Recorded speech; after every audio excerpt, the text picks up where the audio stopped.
Previous lecture में हमने Rankine method के थ्रू, रैंकाइन थ्योरी के through minimum depth of foundation calculate किया था। नाउ इन दिस लेक्चर हम तरजागी एनालिसिस की बात करेंगे। तो तरजागी ने क्या कंसिडरेशन लिया है, तरजागी ने किस तरह से बेयरिंग कैपेसिटी को कैलकुलेट किया है। तो on the basis of Terzaghi analysis, actually there are three shear failure generally, that is general shear failure, local shear failure and punching shear failure. तो तरजागी ने जो कंसीडर किया that is general shear failure. On the basis of general shear failure, आपका जो soil है below the footing वो इस तरह से फेल होता है, और अगर इसको सिमेट्री कंसीडर करें तो फर्स्ट, सेकेंड, थर्ड इस तरह तीन जोन में क्लासीफाई होता है. The zone 1 is your triangular zone, central portion is the triangular zone, and zone 2 that is zone of radial shear, and zone 3 zone of Rankine passive zone. तो तरजागी ने इस तरह का फेल्यूर कंसीडर किया है, that is the general shear failure, and on the basis of general shear failure तरजागी ने calculation के लिए बेयरिंग कैपेसिटी इक्वेशन डिराइव किया है. अगर आप कंप्लीट पिक्चर देखते हो तो कंप्लीट पिक्चर में there are 5 zones. Zone 1 that is your triangular portion, and there are 2 zone of radial shear, and there are 2 zone of Rankine passive. तो total 5 zone यहाँ पे आप काउंट कर सकते हो, बट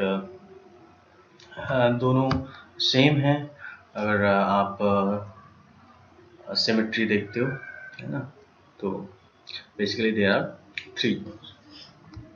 तो टाइप्स ऑफ शेयर फेल्योर की बात करें तो यहाँ पे 3 शेयर फेल्योर हैं, that is general shear failure, local shear failure and punching shear failure. And ये जो शेयर फेल्योर हैं ये आपका डिफरेंट सॉइल टाइप पे, डिफरेंट सॉइल कंडीशन के बेसिस पे होते हैं. तो अगर आपका सॉइल बहुत ज़्यादा डेंस है एंड स्टिफ क्ले है देन जनरल शेयर फेल्योर होता है. और इस केस में क्या होता है कि आपका जो बल्जिंग है वो साइड में बहुत ज़्यादा आपका होता है ना. तो बल्जिंग आपका फुटिंग, जब आपकी फुटिंग पे लोड आएगा देन आपका जो सॉइल है बिलो द फुटिंग वो इस तरह से फेल होगा, एंड फुटिंग के साइड में आपका बल्जिंग बहुत ज़्यादा दिखेगा आपको, है ना. तो इस तरह का फेल्यूर जो है that is your general share failure. तो देखिए यहाँ पे लिखा हुआ है that is when soil is medium to dense sand or stiff clay, shear failure occurs without excessive slip. At the time of failure, soil reaches into plastic stage due to shear sliding, and foundation may get tilted and will result into bulging or heaving from the sides. तो sides में आपका bulging और heaving हो जाता है. ये simple सा है. अगर आप किसी भी सॉइल पे फुटिंग बनाओगे and that soil is very dense और स्टिफ क्ले, एंड देन आप लोड लगेगा, देन सॉइल अंदर को पुश होगी, फुटिंग पुश होगी, एंड देन वो क्या करेगी, इस तरह से आपको जो एडजेसेंट सॉइल है उसको पुश करने की कोशिश करेगी. एंड जो एडजेसेंट सॉइल को पुश करेगी तो वो कहाँ पे होगा, वो बल्जिंग शो करेगा फुटिंग के साइड्स में, है ना. Next one is local shear failure. Local shear failure के केस में आपको ये ध्यान रखना है condition of soil is loose sand and soft clay. Then अभी जब सॉइल बहुत ज़्यादा सॉफ्ट है देन सेटलमेंट तो बहुत ज़्यादा होगा, है ना. सेटलमेंट तो बहुत ज़्यादा होगा. अगर आप डेंस सैंड की बात करते हो देन डेंस सैंड पे आप लोड लगाते हो, है ना, तो सेटलमेंट तो कम होगा, है ना. सेटलमेंट तो कम होगा, बट लूज सॉइल के केस में आपका सेटलमेंट तो ज़्यादा होगा, है ना, जो कि बिलो द फाउंडेशन होगा, है ना. एंड जो आपका बल्जिंग होगी वो भी comparative to general shear failure कम होगी. एंड देन जब आप कैलकुलेशन पार्ट पे जाते हो तो वहाँ पे आपको सी एंड फाई की वैल्यू को मॉडिफाई करना पड़ता है। तो जब सी की वैल्यू को हम मॉडिफाई करते हैं, that is your C dash is equal to 2/3 C, and phi dash की वैल्यू, फाई की वैल्यू को जो मॉडिफाई करते हैं, that is your phi dash is equal to 10 inverse 2/3 of 10 phi. तो प्रॉब्लम जब आप करेंगे तो आपको ध्यान रखना है कि प्रॉब्लम में आपको वो जनरल शेयर फेल्योर की बात कर रहा है या लोकल शेयर फेल्योर की बात कर रहा है। अगर वो लोकल शेयर फेल्योर की बात कर रहा है तो जो आपका सी और फाई वैल्यू है वो आपको क्या करना पड़ेगा, मॉडिफाई करना पड़ेगा, अदरवाइज आपका जो सॉल्यूशन होगा वो गलत होगा। अगर जनरल शेयर फेल्योर दिया है देन इट इज़ ओके, जो भी सी एंड पाई वैल्यू दिया है आप उसके बेसिस पे आप कैलकुलेशन कर सकते हो। बट अगर लोकल शेयर फेल्योर दिया है, ये मेंशन करेगा प्रॉब्लम में, है ना, तो आपको सी एंड पाई की वैल्यू को क्या करना पड़ेगा, मॉडिफाई करना पड़ेगा, है ना। थर्ड वन इज योर, तो आप कैलकुलेशन जब आप करेंगे, जब प्रॉब्लम सॉल्व करेंगे, तो आपको दो चीज़ें ध्यान रखनी है। First one is your type of soil, second one is your type of share failure, किस बेसिस पे उसने आपसे कैलकुलेट कराया, जनरल शेयर फेल्योर पे कराया है या लोकल शेयर फेल्योर पे कराया है, एंड ऑल्सो द मैथड, किस मैथड से कराया। तो now next one is the punching shear failure. तो punching shear failure in the case of very loose soil, very loose sand soil, आप जब soil जो आपकी footing बनाओगे देन आप, तो क्या होगा, आपको बहुत ज़्यादा सेटलमेंट मिलेगा फुटिंग के जस्ट नीचे, है ना, एंड जो बल्जिंग होगी वो आपको बहुत बिल्कुल नहीं मिलेगी इस पंचिंग शेयर फेल्योर के केस में, है ना।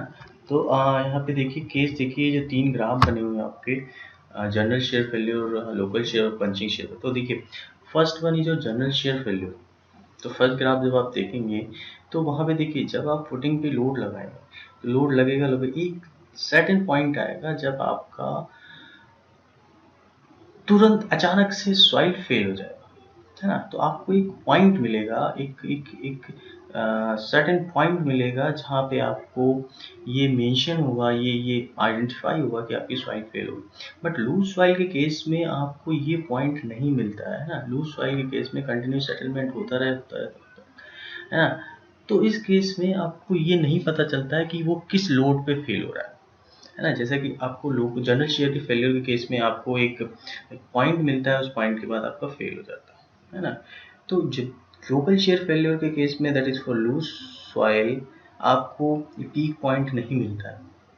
तो उस केस में आपको टेंजेंट मेथड का यूज़ करना पड़ता है, सिंगल टेंजेंट मेथड या डबल टेंजेंट मेथड से आपको टेंजेंट ड्रॉ करने पड़ते हैं उस कर्व से, एंड देन आप आइडेंटिफाई करते हो आपको दैट वो लोड कौन सा है जिस पे आपकी सॉइल फेल है ना।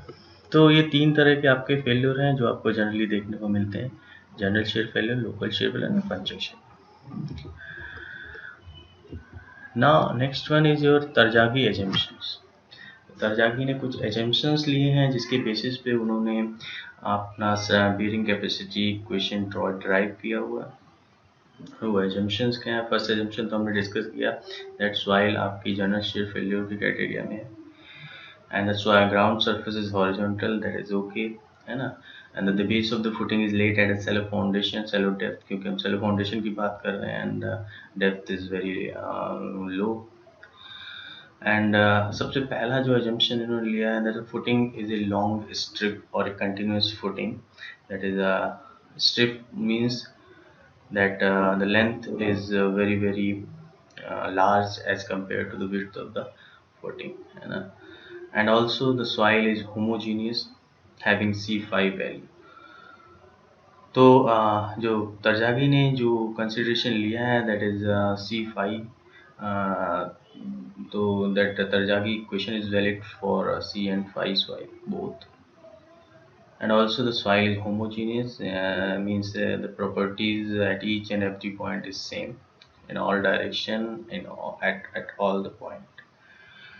Analysis is in 2D condition, ठीक है ना, 2D कंडीशन है, 3D में कंसीडर नहीं किया है। 2D कंडीशन का मतलब क्या है ना, कि आपका लेंथ इज यूनिट, है ना, एंड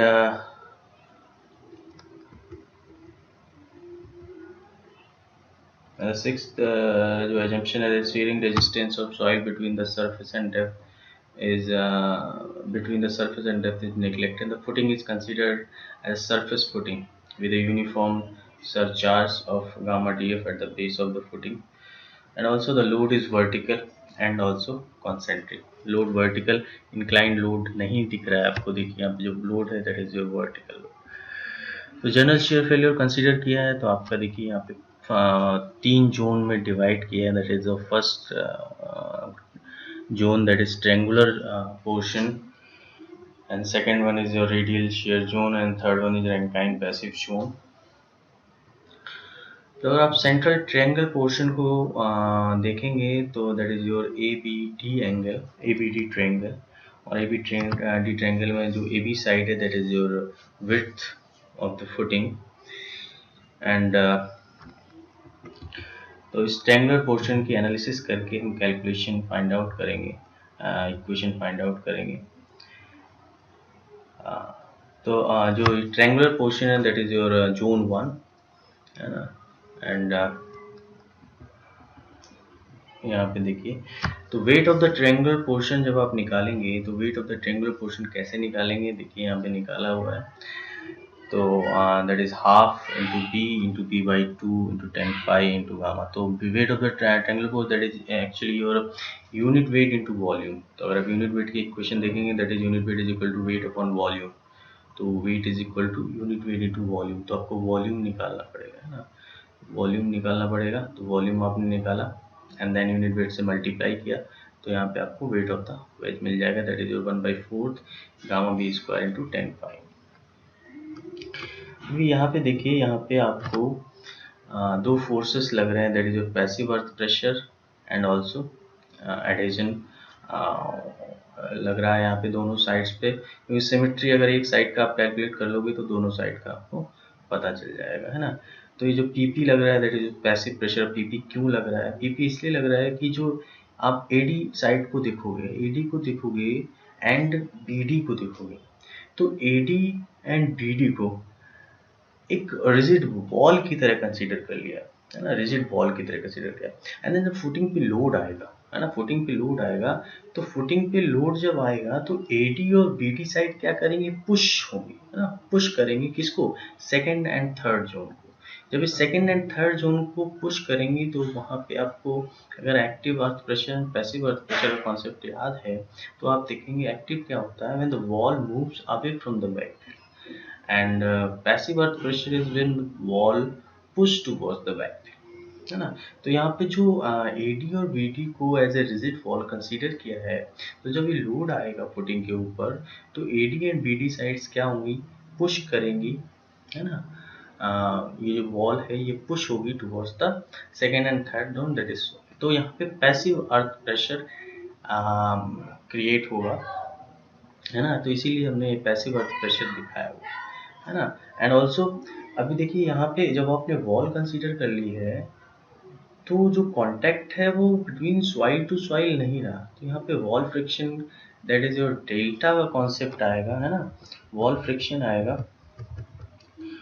तो देखिए यहाँ पे जो हमने कंपोनेंट को रिजॉल्व किया तो अपवर्ड फोर्सेस देखेंगे, तो अपवर्ड फोर्सेस कौन से हैं, तो टोटल पैसिव रेजिस्टेंस, है ना। तो यहाँ पे देखिए जो फाई हमने यहाँ पे लिया था, जो फाई यहाँ पे है वो फाई एक्चुअली में फाई क्या होता है, contact between the friction between the soil and soil, the delta, क्योंकि यहाँ पे वॉल कंसीडर किया है हमने, है ना, बट एक्चुअल में तो वॉल नहीं, that is your imaginary surface. Imaginary अपने एक वॉल कंसीडर किया, रिजिड वॉल कंसीडर किया, तो इमेजिनरी है मीन्स द कांटेक्ट इज, अगर एक्चुअल होता तो क्या आता है यहाँ पे, डेल्टा आता, that is your wall friction, friction between the rigid wall and the soil.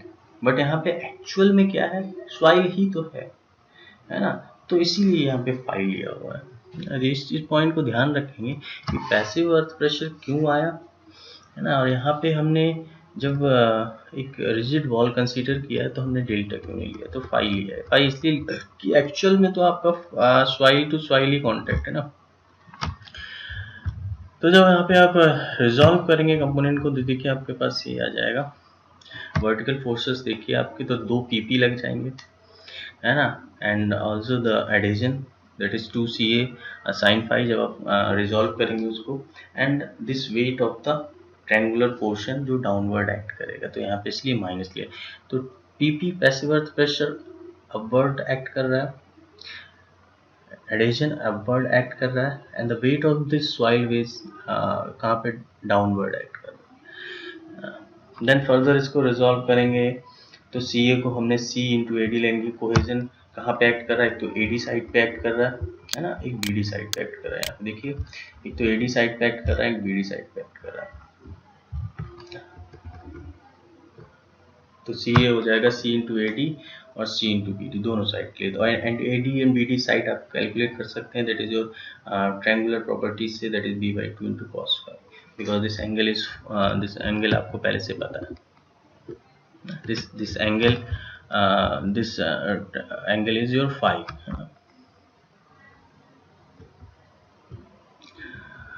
Okay, then यहाँ पे आपने जब वैल्यू पुट कर दी, तो वैल्यू पुट करने के बाद आपको ये इक्वेशन मिल जाएगी, दैट इज योर इक्वेशन 1, है ना।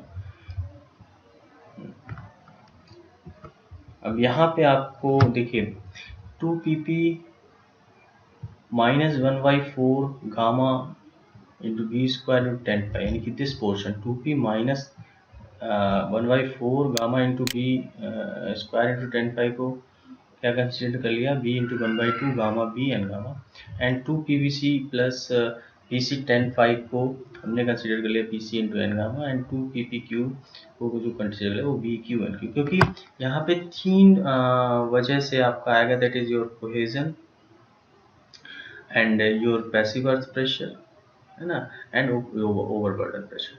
तो 3 वजह से ये कंडीशन क्रिएट होगी। तो यहाँ पे फाइनली जो आपकी इक्वेशन आ जाएगी सॉल्व करने, देखिए यहाँ पे जो आपकी बेयरिंग कैपेसिटी इक्वेशन आएगी by Terzaghi, that is CNC plus gamma DF NQ plus half gamma BN gamma, है ना। अभी देखिए जो मैंने यहाँ पे आपको ये जो 2PP gamma minus 1/4 gamma B square 10 five को B into by 1/2 gamma BN gamma क्यों कंसिडर किया, इसका एक्सप्लेनेशन आपको मैं यहाँ पे नीचे मिल जाएगा। देखिए यहाँ पे तो contribution of this soil wait gamma, contribution of cohesion C and contribution of this Q, तीनों की वजह से आप जब इनका डिस्ट्रीब्यूशन बनाएंगे तो आपको ये वैल्यू आइडेंटिफाई होंगी। देखिए PP gamma that is passive earth pressure, है ना, ड्यू टू सेल्फ वेट कितना आएगा 1/2 gamma H square, earth pressure concept में आपको क्लियर होगा। एंड कोहेजन की वजह से कितना आएगा, है ना। तो कोहेजन क्या होगा, कोहेजन तो थ्रू आउट साइड एक्ट करेगा, this is actually your side of this triangular base ना। तो यूनिट वेट क्या होगा, है ना, आपका जैसे जैसे आप नीचे जाओगे तो आपका क्या होगा, अर्थ प्रेशर वेरी करेगा, है ना। बट कोहेजन तो थ्रू आउट तो साइड्स आपका यूनिफॉर्म एक्ट करेगा, एंड ऑल्सो द क्यू भी आपका थ्रू आउट, इसीलिए आपका रेक्टेंगुलर यूनिफॉर्म डिस्ट्रीब्यूशन दिखा है, एंड यूनिट वेट में आपका ट्रायंगुलर यानी कि वेरिंग डिस्ट्रीब्यूशन दिखा है ना। जैसे आप नीचे जाएंगे तो आपका वर्टिकल प्रेशर बढ़ता जाएगा। सो जब आप यहाँ से वैल्यूज को निकालेंगे एंड देन पुट करेंगे तो आपका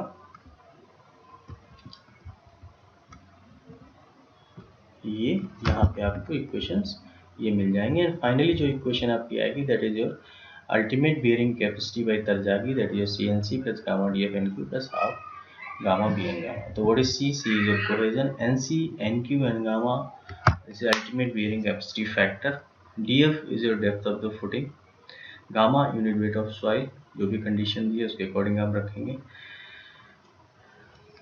and so this equation is considered Terzaghi for general shear failure criteria, है ना। और अगर आपको लोकल शेयर फेलियर दिया है तो आप C और फाई की वैल्यू को फर्स्ट मॉडिफाई करेंगे देन आप पुट करेंगे, और NC NQ गामा की वैल्यूज भी आपको एग्जाम में पहले से दी होती है, क्योंकि देखिए यहाँ पे जो NC NQ and gamma calculate करने की इक्वेशन है ये देखिए बहुत ज़्यादा कॉम्प्लेक्स है, अगर आप एग्जाम में करने बैठे सॉल्यूशन, है ना।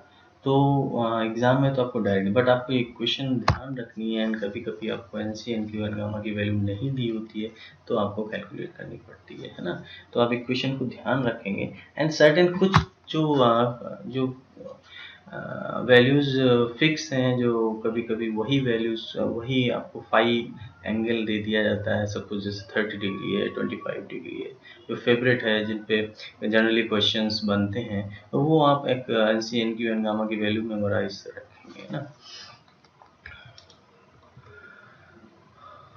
So phi is equal to 0 पे एन सी की वैल्यू 5.7 है, तो अब आप कैलकुलेशन करेंगे, पाई की वैल्यू यहाँ 0 रखेंगे तो 5.7 आएगी, and N Q is equal to 1 आएगा, and N gamma is equal to 0 आएगा, है ना। देन देखिए यहाँ पे जो मैं क्राइटेरिया बात कर रहा था, फॉर लोकल शेयर फेल्योर आपकी जो सी एंड फाई की वैल्यू है वो मॉडिफाई हो जाएंगी, दैट इज, और C M that is modified cohesion, and 10 phi M that is modified phi value. तो उस बेसिस पे आप कैलकुलेट करेंगे, एंड देन इक्वेशन आप पुट करेंगे वैल्यूज को, तो आपका इक्वेशन। तो this is your calculation, this is your derivation of Terzaghi bearing capacity equation.